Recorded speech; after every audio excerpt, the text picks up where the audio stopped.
This conference will now be recorded. Yeah. In the previous session, what we did is that we saw how application agent configured and then how data is coming into, right. I wanted to have a small the prerequisite explanation that actually small piece we need to do.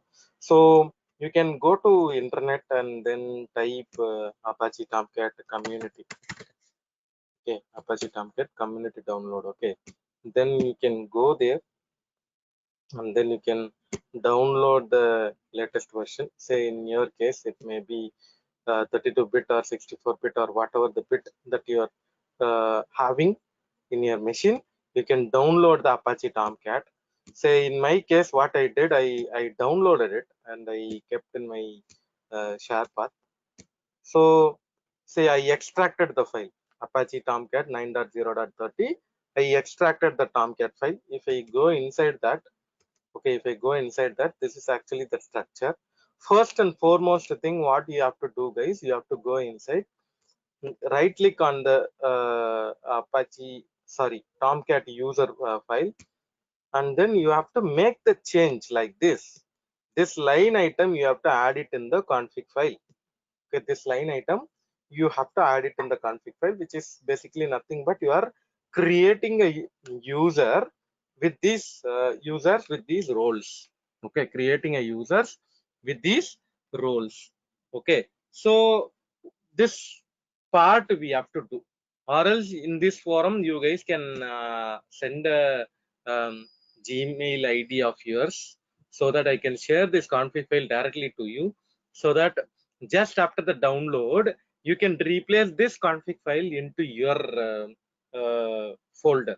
That will be a little easy also, if you guys Yeah, wish to do Saravana, that. I will assist them this one. Dilip here. Yeah, Dilip. Yeah, sure. So basically you are doing that configurational stuffs. So that Apache Tomcat server is ready means what I mentioned on that day. Oh, you can go and type localhost 8080, localhost 8080. That time, if you, sorry, before to that, this will not come. Just you are replacing that file, right? What you have to do, you have to go inside that bin folder, go inside the bin folder. Okay, and then go to that path, go to that path by writing command. Okay, and then you have to click startup.bat file. Okay, startup dot like this, startup.bat file. If you are entering, it will automatically start your server like this. Whatever it is started like this, right? It will start your server like this. Okay, and then only you have to go and type localhost 8080. That time, if your server is properly started earlier, this page will come, guys. If the server started properly, that time only this page will come. Okay, so if this page is coming, you can go to the manager app, you can go to the manager app, and then here you have to type the username password, right? For that reason only I told you, go to the go to that path and create that file. For this reason only I told you. If you are not doing that, you cannot come to the manager screen itself.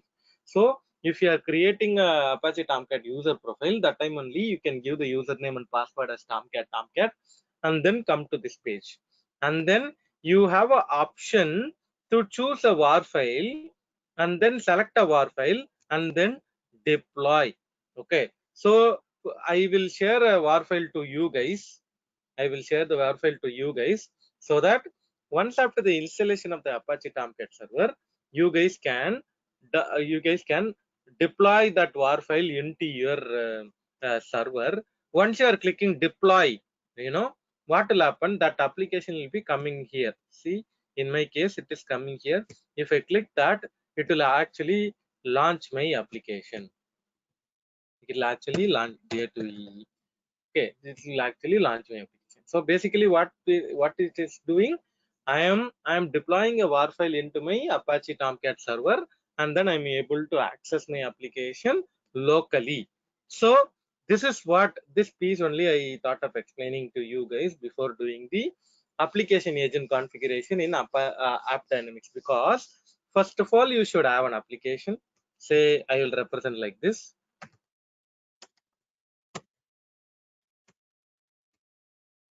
Okay, first of all, you should have an application.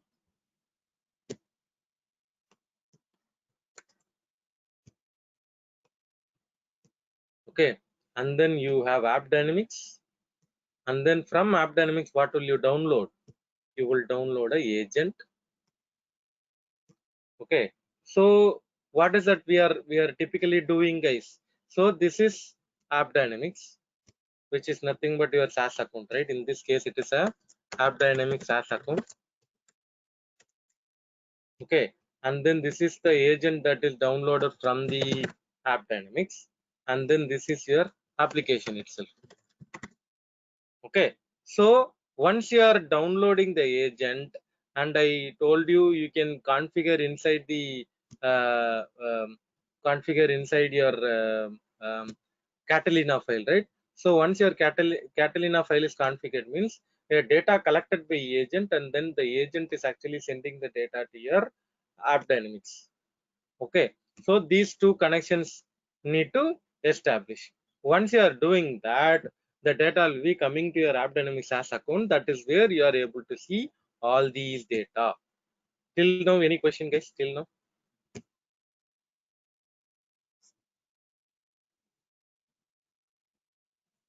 Any question till now, guys?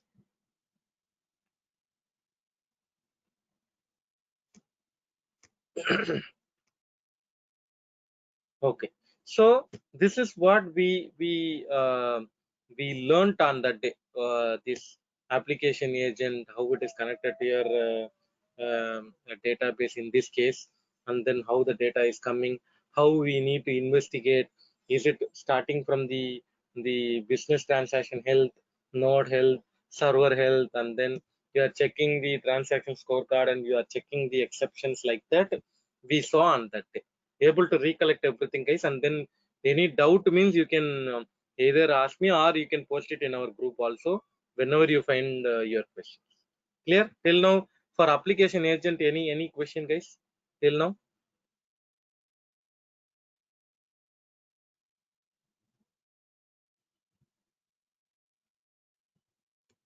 Okay, you can go to the business transaction tab also. It will basically identify what are all the business transactions that are there, right? So you can say like you want to select this action, you can double click it. It will go to that particular request alone. You can see that particular request alone, and then how the data communication, what are the events that are happened. Say that is what I on that day also I told you. If there is a agent restart, or if there is a warning, or is there any condition pertaining to your application agent, it will show in the events tab. And then slow response time. So I told you there is a configuration available, right? In that configuration, as per the configuration, say an example, if I go and say, you can see the configuration threshold for slow and stalled transaction, right? Based on that, it is actually capturing the data, the snapshot. So as I mentioned on that day, you can sort this execution time, and then you can see it is a partial call graph or full call graph. Based on that, you can do the debugging, guys. Okay, and then you can specifically go to the errors tab. Is there error, means what are all those errors? Is it something application level or DB level or whatever the error, you can take it here. And then transaction snapshot also, it is taking a periodic snapshot of all your transactions. With that, you are going to do your debugging. Okay, and then transaction score, basically slow transaction, very slow transaction, like that, it is scoring that how your transactions are behaving over the period of time. And then if there is any DB queries are there, it will basically show you. If there is a query which is taking a lot of time, that time it will show you that detail as well. Okay, and then service endpoints is nothing but it is a endpoint URL it is capturing. What is the endpoint URL? Which means that there is a URL which is considered to be the target URL. If you want to do that, that is also done by your App Dynamics. And then tiers and nodes is nothing but how many web server, app server, DB servers are there, is nothing but your web server, app server, DB server is nothing but your tiers. And then how many web servers, how many app servers you want to do, means you can expand that. We can expand that. In our case, there is one tier, and then in that one node connected, and it is application agent is 100% up and running. 100% it is monitoring the system. If you want to do that, you can double click it. That time it is again going to show you the my dashboard, container level, server level, memory level, JVM level. All those information will be there. Say till now, say in the memory space, you can see there is a heap informations are there. Heap. Okay, heap informations are there. And then you have a garbage collection informations are there. And then you have a what would I say? Time spent in garbage collection, minor collection, major collection, or summary of everything. Everything is available here. Say in this forum, how many of them know like what is garbage collection? Garbage collection understanding. How many of them have?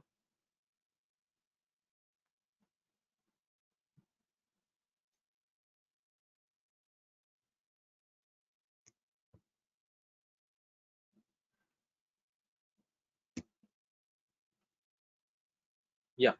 So basically,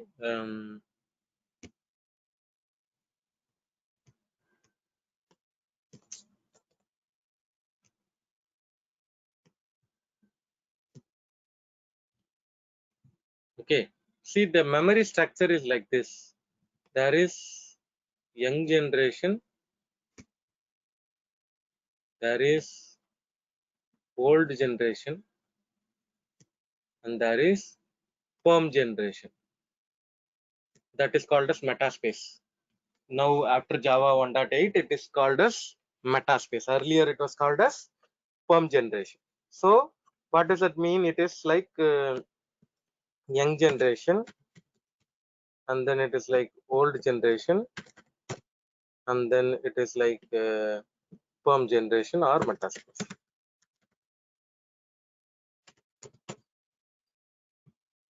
Okay, so in young generation itself, there is space called Eden, and there is space called Survivor. Okay, Eden, and then there is space called Survivor. Say this is like Eden space, and this is like S0 and S1.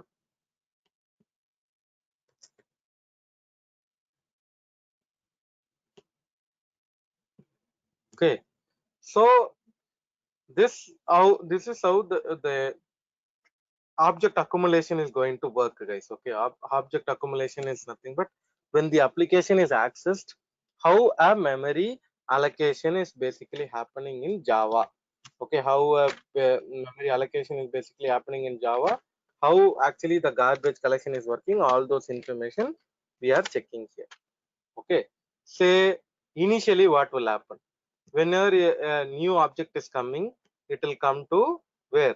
It will come to Eden only. Whenever a new object is coming means it will come to Eden. Okay, memory allocation is happening. Okay, memory allocation is happening when the Eden is full. Okay, when the Eden is full, what will happen? The Java, it will call what mechanism? It will call a garbage collection mechanism. In this case, in young generation, what will happen? Usually minor GC will be happening. Okay, minor GC will be happening. So what garbage collection mechanism will do? It will go and check your objects, and then it will say, is that objects are referenced or not referenced? If the objects are referenced or not referenced. Say if it is going and checking like this object is not referenced and this object is not referenced, example. Okay, so as per the garbage collection mechanism, what it will do, it will try to remove the unreferenced objects from the heap itself.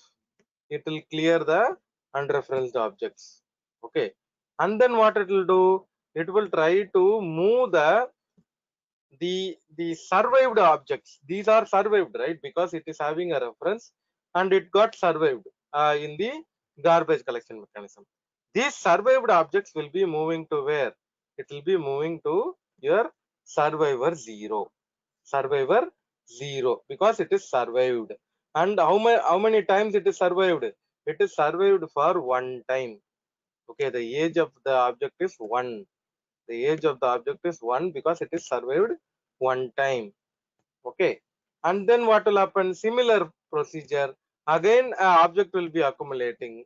Again, it will accumulate in Eden space. Say it is keep on accumulating. And what at one point of time that accumulation cannot be done and the memory is full.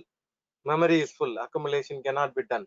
So what will happen? Again, one more time, a minor GC will be triggered. That time, what it will do? It will again check which object is referenced and which object is not referenced. Okay, in this case, these two objects are not referenced. What it can do? It can straight away remove those objects from the heap itself. And then what it can do? It can move the survived objects to where? This time it will move the survived objects to S1.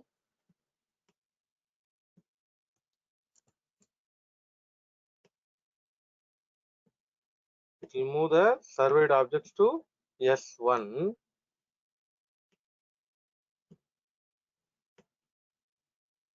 Okay, these two objects survived, and here also what it will do? It will check that is there unreferenced objects are there. Say an example, it is unreferenced means. Say an example, what it will do? It will clear this memory which is unreferenced, and this will move this object also to where? It will move that to S1. Okay.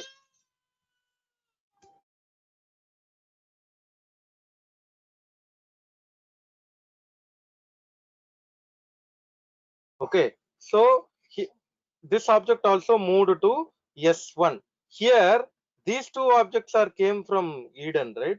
So, what is the age of that objects? That age of that object is 1 because it is survived only once. Okay, okay. This object age is how many? This object age is 2 because it is survived 2 times. Till now, any question, guys? Till now?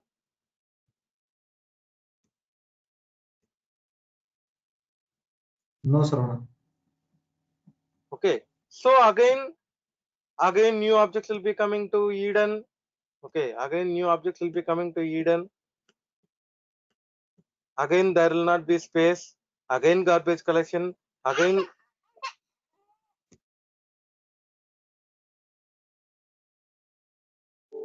okay, again the garbage collection will be happening.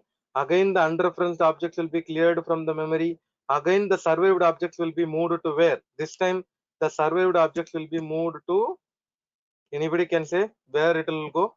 Survived objects. S0. This time it will go to S0. This time it will go to S0. This object will also go to S0. Okay, this time for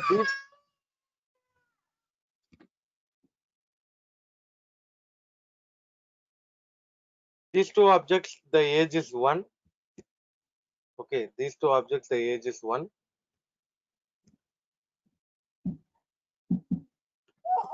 Okay, these two objects the age is 1. And then here also it will see that what is referenced and what is unreferenced.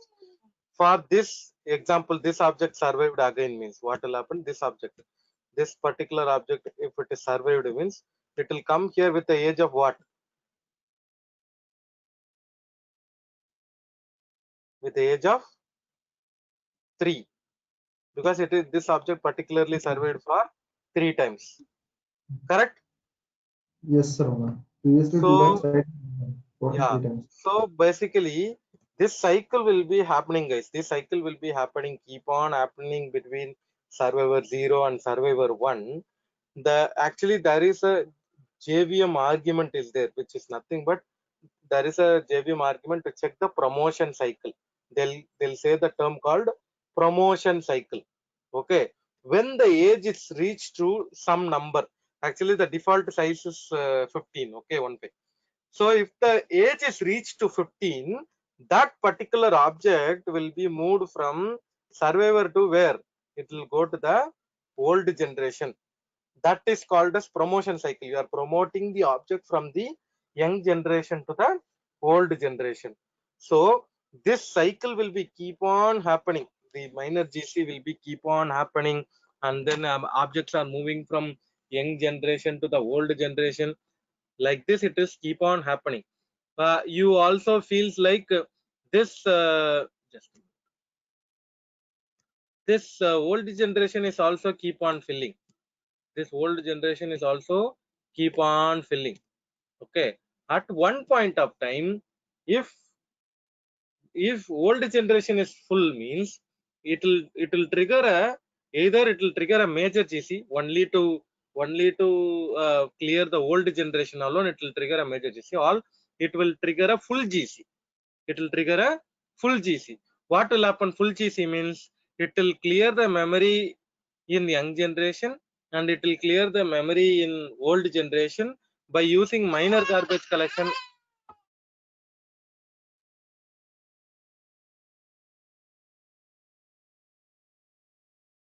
Using the minor GC, it will clear the young generation. Using the major GC, it will clear the old generation, and the memory will be free up. So, okay, this entire concept is called as garbage collection. Anybody have any question, guys? What is garbage collection?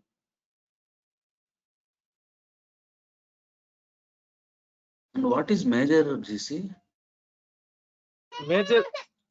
Major GC will only happen in the old generation. Major GC will only happen in the old generation. It will also check the reference and the unreferenced only. But major GC happening means usually the time taken for clearing the garbage collection is high. That is what the meaning, Raghavendra. Okay, when there is a high GC pass time, they'll call it as GC pass time. When there is a time taken for removing the content in old generation, that is called as major GC.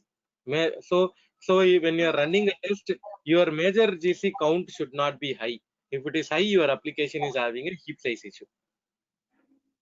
Okay, these two are called as heap. This just a minute, I'll show the box maybe. These two are heap. Metaspace is a non-heap. Okay, when there is a heap issue, which means that you're based on your minor GC count and the major GC count, you can easily identify is it a heap issue or what. Clear? Yeah, sure. So this is what garbage collection concept. So if you go down, if you go back to your app dynamics now, it will basically show the information related to heap, the information related to your garbage collection. Okay, information related to your garbage collection, and then minor GC count, major GC count.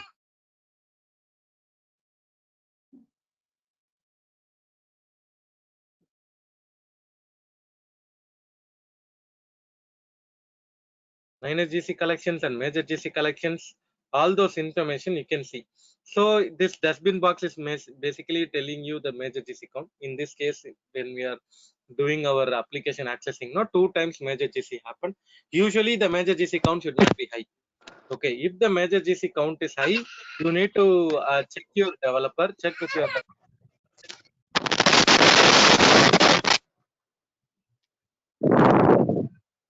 Give me a second.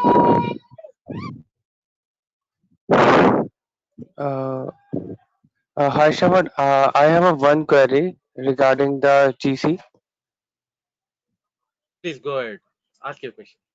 The minor will fill. After that, the major will happen in the GC collection. If the memory constraint is there with the young generation, minor will be happening. If the memory constraint is there in the old generation, major GC will be happening. Okay. Yeah. Okay. Thank you. Sure. So as I mentioned, if you are frequently getting a major GC, which means that your heap size is having a problem. Maybe the promotion cycle is quickly happening. If the yeah, young generation and the young generation, if the Eden survivor is not properly working, that time only it will keep on promoting the object.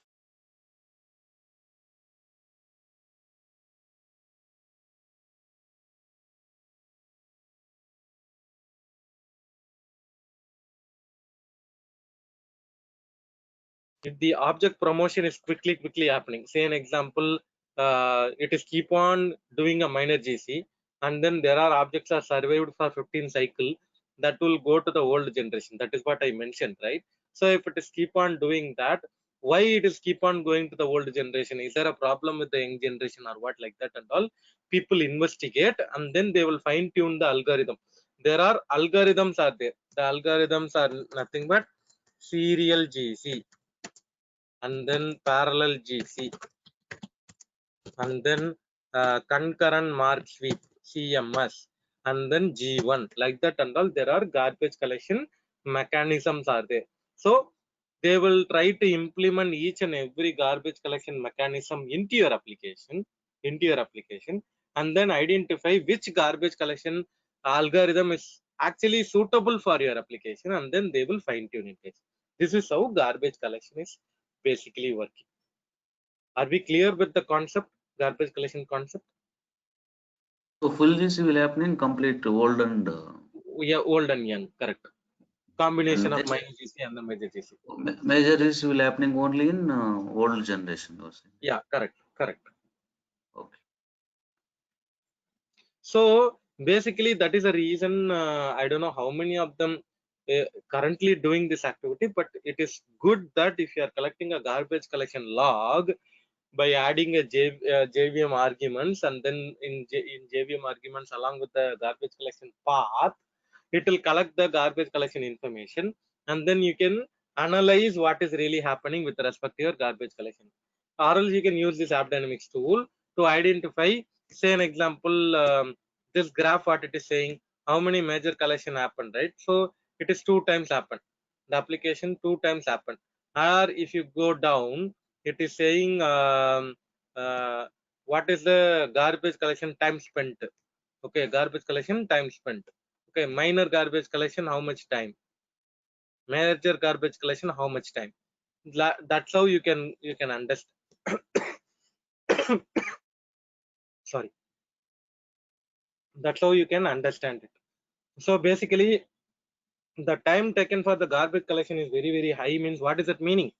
Your response time will be very high. So in this picture also, I missed one thing. Like whenever a GC is happening, the minor GC or a major GC, whatever GC is happening, that time your application will be halted. The application will be halt for some time. It will not do any application related activity. So that situation is called a stop the world scenario. Okay, they'll call it as stop the world scenario. Okay, when the minor GC is happening, major GC is happening, application will not be doing any activity. That time it is called as stop the world scenario, which means that what is that meaning, guys?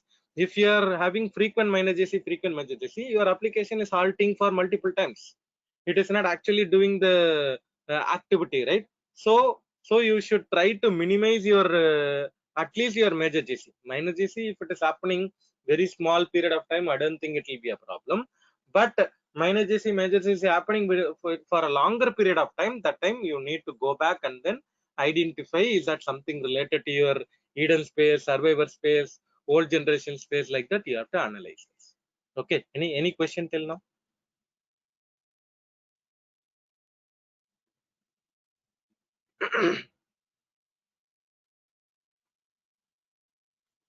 Okay, so basically this is what about your what would I say, uh, the the memory side.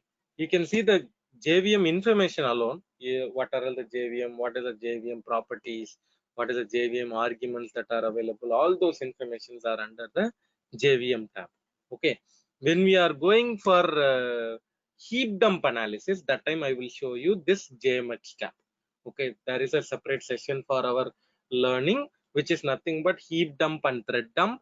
That time for going to heap dump, that time I will show you under the mbean browser what are all the what are all the sub components are there, where to go and then trigger a heap dump and all. I will explain it, guys. Okay, I will explain in our later session.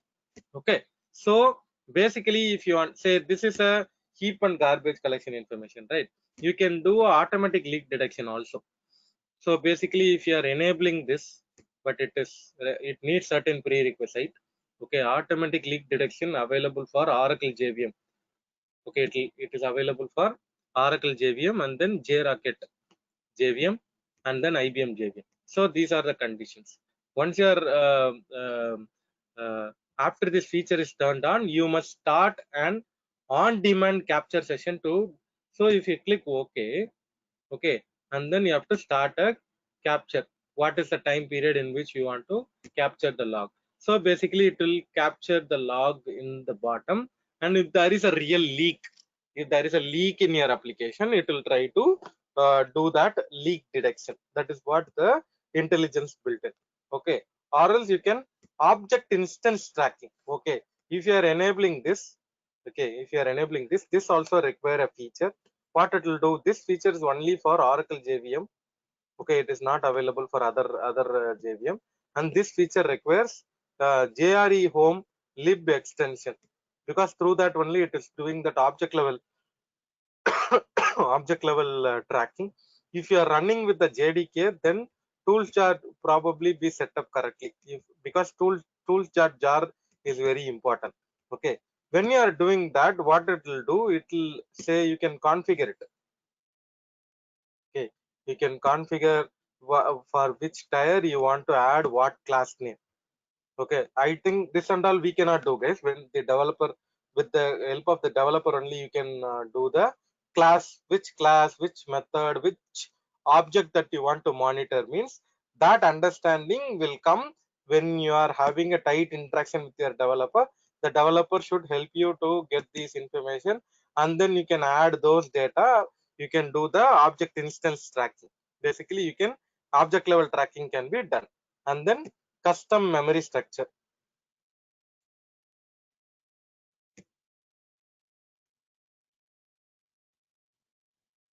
Okay, when you are doing this object level tracking enabled, and then you do a proper configuration, that time only this information will be populating. For now we did not do any class level configuration, right? That is the reason it did not show it up. So basically this tab, this heap and garbage collection tab, will be very useful. And then this automatic leak detection, to an extent it is useful, because it is consuming a lot of memory. So don't, it is not encourageable to encourage to do that. You can see collection tracking is enabled, leak candidate collect. So whatever we started, right, it is actually started printing the log here. Whenever you are not utilizing this feature, please try to disable these things, because it is all memory consuming things. So you can disable these things. So out of the four, I would say these two are very critical. You can do a automatic leak detection, and you can do a heap garbage collection. All logs, all alert notification will be showing here, guys. You can click these two, it will show you what are all the things that are happening. Okay, if you are not wanted to do that, you can go, it is like collapse and expand kind of an activity. So basically this is what is happening in the tiers and nodes. Tiers and nodes, this is how you can do your application monitoring. Till now, any question, guys? Till now?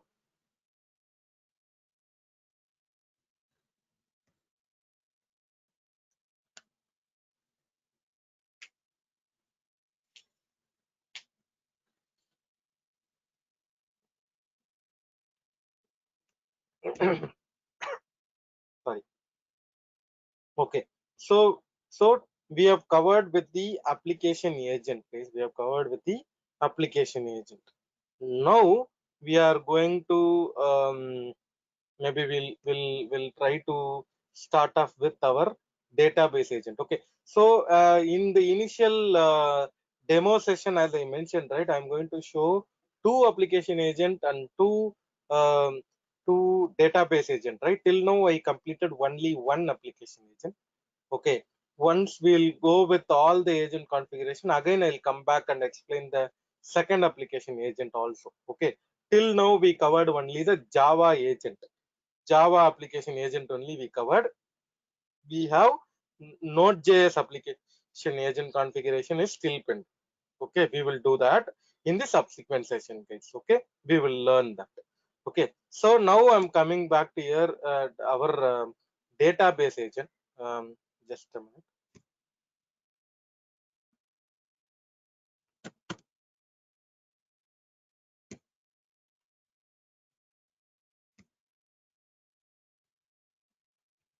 So similar procedure, usually how I will explain, initially how I explained, there should be an application, that time only you are able to do a configuration, right? Similarly here also, whenever you want to do that database configuration also, go to internet, type MySQL database configuration, right? MySQL community edition, you can download it. Just a minute, I'll see.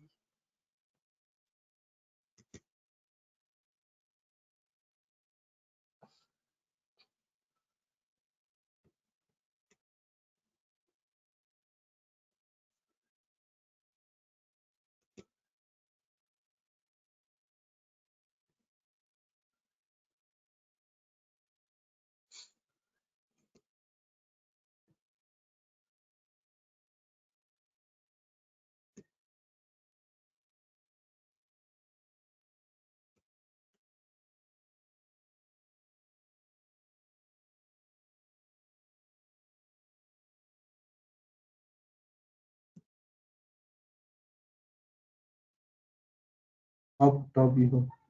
On What's top up? of Zoom. On top of Zoom. Give me a MySQL second. community.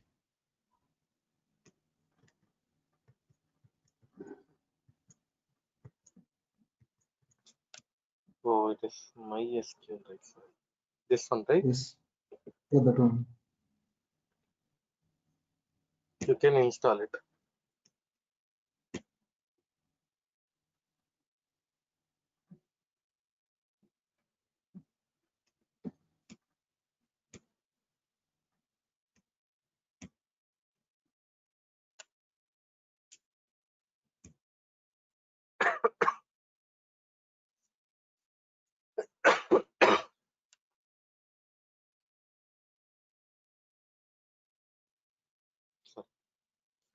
So basically, we are installing a MySQL workbench.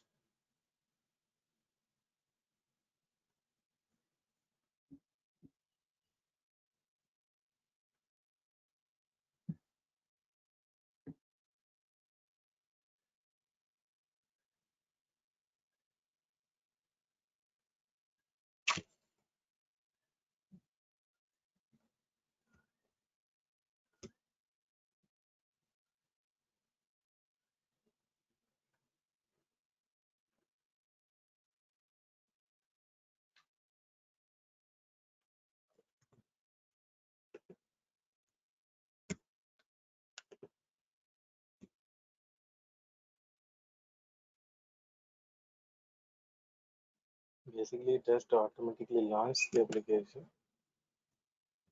or else you can go here to see that workbench is installed properly.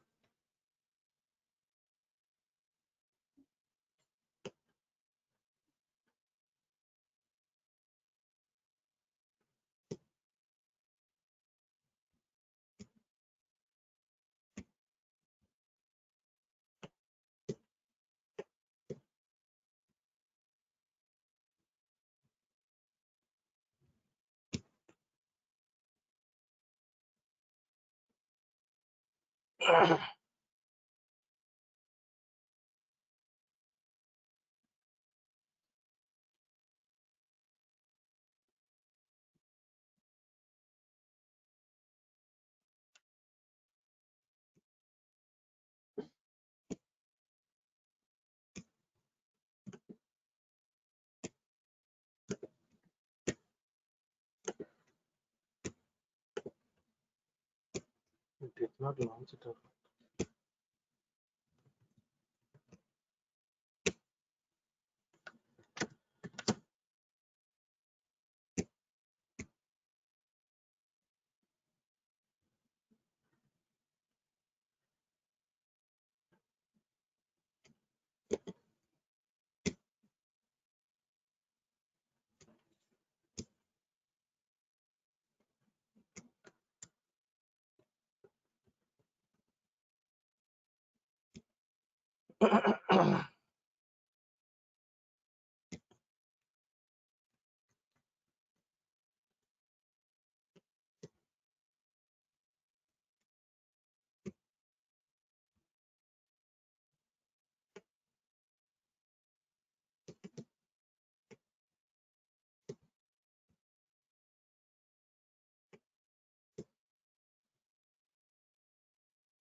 I think after the installation, I need to restart my machine. I think it is not properly taking it.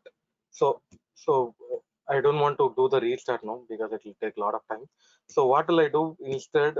I'll take the user experience agent now, maybe, because tomorrow we can continue with the database agent. So because user experience agent, you can straight away do that. We don't want to do a restart and all. So say an example, if I create a browser agent, okay, what it will do, it will say like you want to continue. Yeah, I'm wanting to continue with this. Initially there are prerequisites that you have to do. Say an example, you have to give a browser agent name. Say an example, I'm going to give jpet underscore browser. Okay, browser underscore July, or this is August, right? Okay, August. If I give that,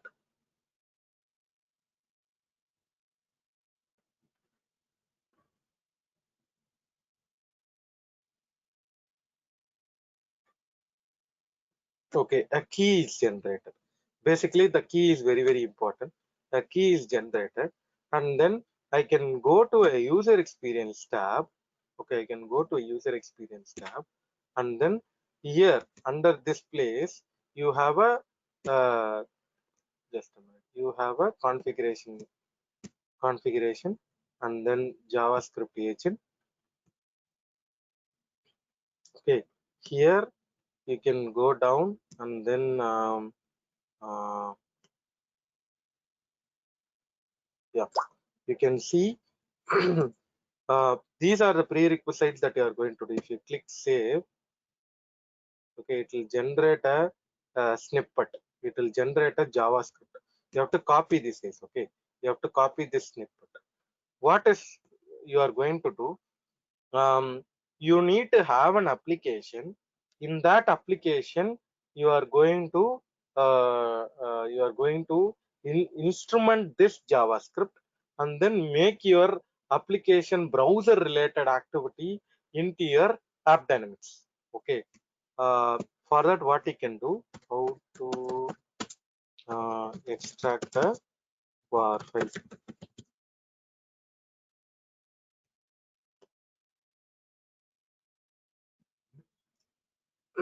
Some nice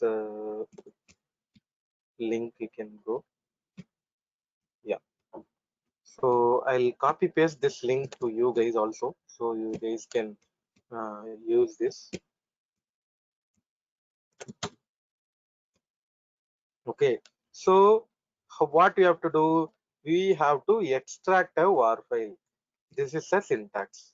This is a syntax for extract a var file.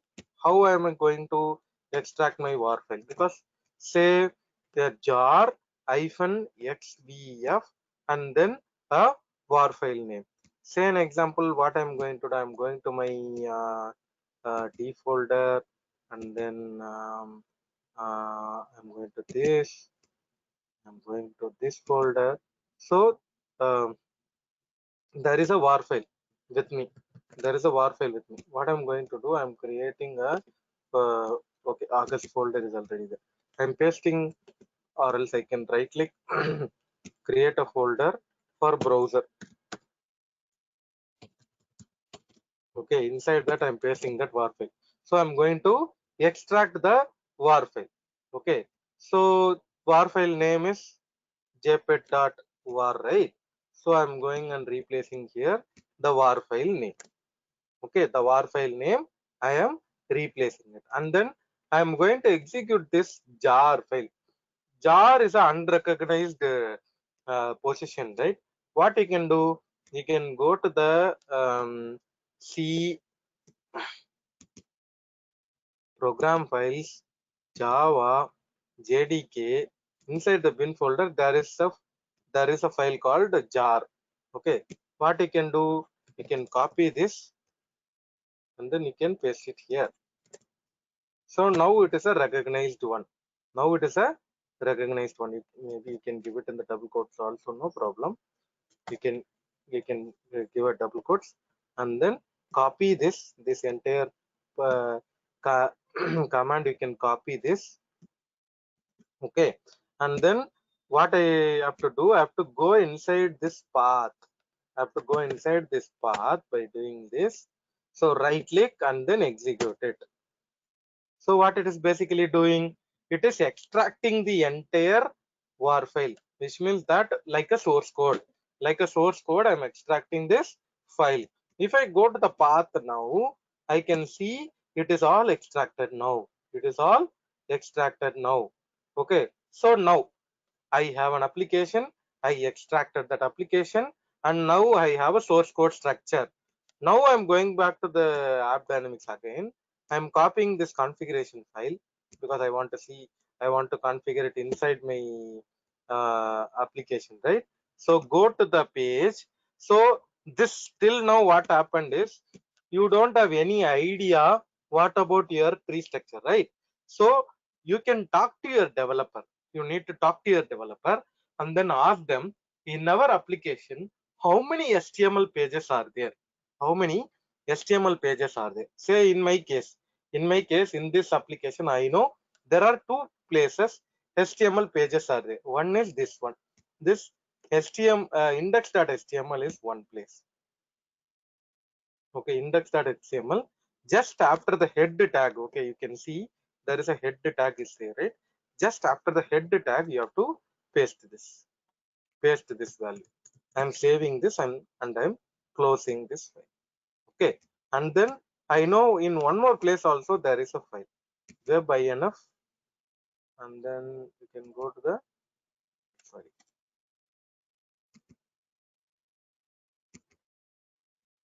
include top.jsp file, right?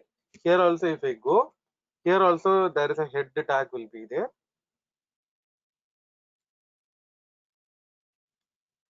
Just below the head tag, I can paste this value, save this file. So there are two places I did. It is not that this only. That is what I mentioned. You can talk to your developer.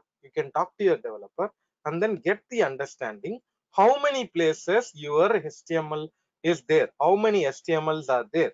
In each and every HTML, you have to add this JavaScript. Then only it will reflect. Okay. Till now, what I did, I extracted a war file. Inside the war file, I configured the JavaScript. Till now, any question, guys? Till now, any questions?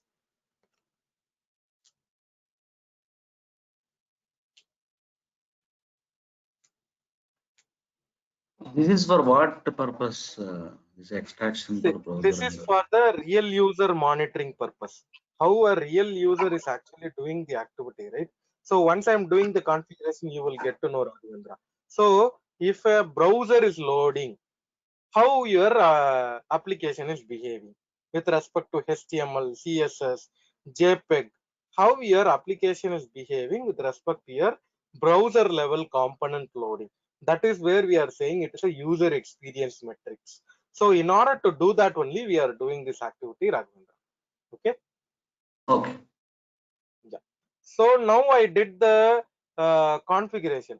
Now again I want to make it to a what? Again I want to make it to a war file again. So is there a syntax available in this page itself? In the above page there is a how to create war file. There is a syntax. How to create war file? There is a syntax. So again I'm going here, pasting it here. Now I'm giving a war file name as browser August JPEG. Okay, and then the similar jar file path what I'm giving, I'm giving the path of this. Okay, again I'm copying this. Again I'm going to the same console. But before to that, what I usually do, I will go to the path. I will go to the path. I will delete this var file. I will delete this var file. So if I delete this var file, this entire structure will become a new var file, because if I'm not deleting the older var file, it will take whatever there in that folder, and it will take combinedly, it will take that into a single var file. But don't do that mistake. So what you have to do, you have to remove that var file before you are consolidating a new var file. So I'm going to the path again, pasting this URL, pasting this command, and then click enter. Now what will happen? It will again make a new war file. You can go to the path. You can see there is a new war file available. There is a new war file available.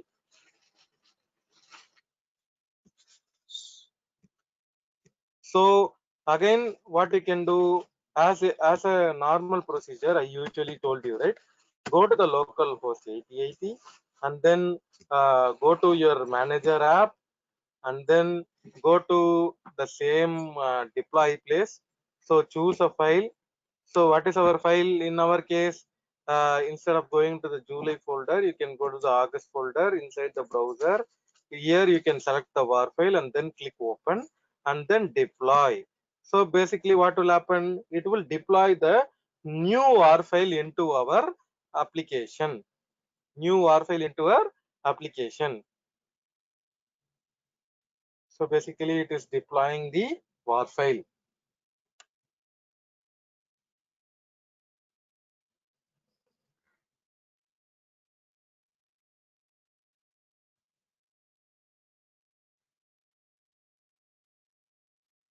So it is deployed. Now you can launch your application. So this application, what is that happening, guys? This application is having the new JavaScript of AppDynamics injected. It is instrumented. Okay. Now again, what you can do, you can go to AppDynamics, go to the user experience tab, and then you can see, you can click that, it will come to this page. Okay, what you have to do, you have to give a load for some 2 to 3 minutes. Now again I'm going to do some load creation. J2EE, I can launch this application, move to certain place, do certain transactions, say like clicking here sorry, clicking here, some transaction I need to give it. I need to load this page, load this transaction for some time. Okay, click this page, come to this page, do some transactions. You have to do it for some 2 to 3 minutes continuously, guys. Which means that you are making the JavaScript injected inside the HTML, right? You are trying to reload it, reload it, reload it. That is what you are trying to do. Okay, that JavaScript injected inside, right? It has to reload. So you are making the application to reload multiple times by using these transactions.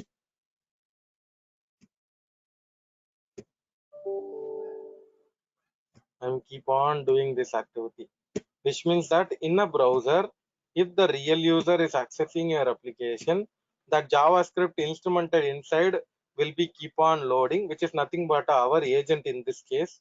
So agent is actually keep on collecting the data. That data will be sending back to your AppDynamics. Once the data is coming back, you can analyze it.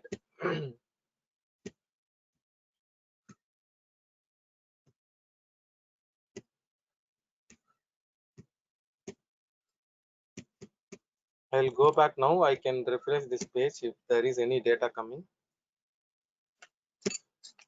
Till now the data is not at all coming. No problem. We can still do it. We can still create some kind of a transaction.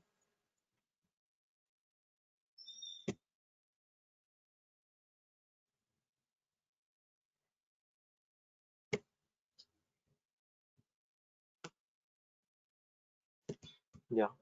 So we'll come back. We'll double click this. Usually takes some times, like 2 to 3 minutes. But if you are keep on doing this transaction within short span of time, you will get the data there. Only thing is you are making the HTML to load, because inside that only you instrumented this JavaScript, right? That after the head component you injected it.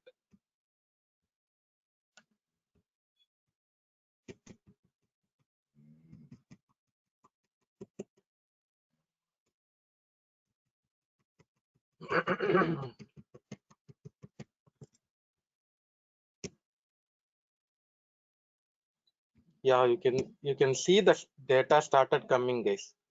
You can see the first data started coming, the end user data.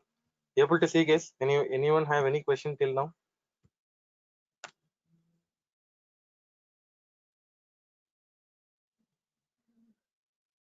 Any question till now, guys? No, sir. No. Okay, so this is how the browser agent configuration we are doing. I'll repeat again what we did. I have a var file. I extracted the var file and I injected AppDynamics JavaScript agent inside the HTML. There are two places I did. In your case, you have to talk to your developer, get the understanding how many HTML pages are there in our application. Each and every HTML page, just after the head tag, you are adding this code, and then I recompiled everything, made it again a var file, and then deployed inside the Apache Tomcat server, and then I accessed the application for 2 to 3 minutes. I started getting the population, the information I started getting, this. Till now we are clear with whatever we are doing, right? The browser agent. That web pages. What are all the two you configure? The two pages. Index.html, toppage.jsp. Okay. Panel.jsp. So those two, as far as I know, those are all the HTML page loading things in my application. So I did it. But in your application, you need to have little more discussion with the developer to get that logic. Okay. So till now, whatever we covered with respect to browser agent, we are clear, right? Yes, sir. Yeah. So the database one, I damn sure that because of restarting issue that will be there. If I restart it, that will be available so that we can see SQL MySQL configuration is a subsequent session. Okay. So we'll do that. So we'll also try to complete this browser agent also tomorrow, because we came to this level. I want to explain each and every tab which are available in this browser agent. Okay. So with this, we'll close our session. Okay, guys, I think those who are interested to do the payments, proceed with the payments, please reach out to Kumar for further commercial related discussion. We'll proceed with the browser agent configuration tomorrow, guys. Thank you. Thanks to everyone for joining this session again. Thank you. Bye bye. Thank you, sir. Thank you, sir. Thank you. Thank you all. Thank you. Thank you very much. Thank you, sir.